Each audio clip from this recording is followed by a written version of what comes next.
3 Texts on Consciousness Only. By Xian Sang. The 30 Verses on Consciousness Only by Vasubandhu. The Treatise in 20 Verses, on Consciousness Only by Vasubandhu. Translated from the Chinese of Xian Sang Francis H. Cook. First printing, 1999 Numata Center for Buddhist Translation and Research. Chapter 15. Conclusion. 1. Consciousness only.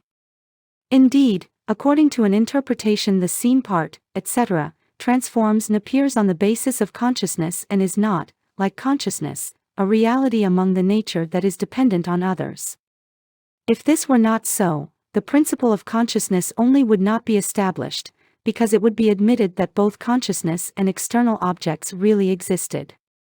Alternately, according to another interpretation, the seen and seeing parts of consciousness are born from conditions, both originating in dependence on others and, like consciousness, may be false or real.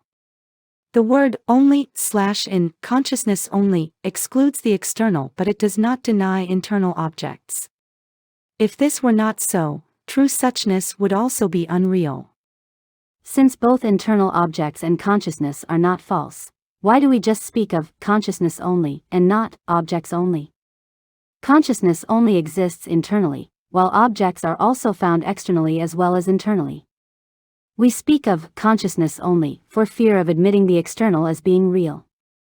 Alternately, according to a third interpretation, the foolish deludedly grasp objects, generate passions and actions, and drown in the ocean of samsara.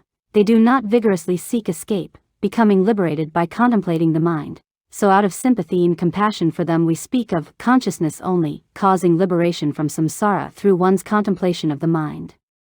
We do not mean that internal objects are, like externals, totally unreal. Alternately, according to a fourth interpretation, the seen part has consciousness as its nature. Through the power of perfuming, it is born resembling many parts. True suchness also is the real nature of consciousness, and therefore apart from the nature of consciousness there is no separately existing dharma. Here, the word consciousness also refers to mental activities, because mind and mental activities are undoubtedly associated. The 3 parts of this treatise demonstrate consciousness only, and for that reason it is named the Treatise Demonstrating Consciousness Only. We also refer to this treatise by the name Purification of Consciousness Only because it reveals the extremely clear, pure principle of consciousness only.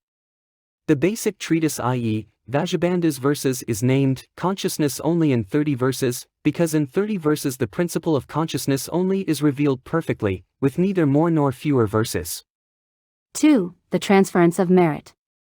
On the basis of holy teaching and correct reasoning, the nature and characteristics of consciousness only have been distinguished. The merit we have secured is bestowed on all living beings, and we vow that together we shall speedily enter Supreme Bodhi.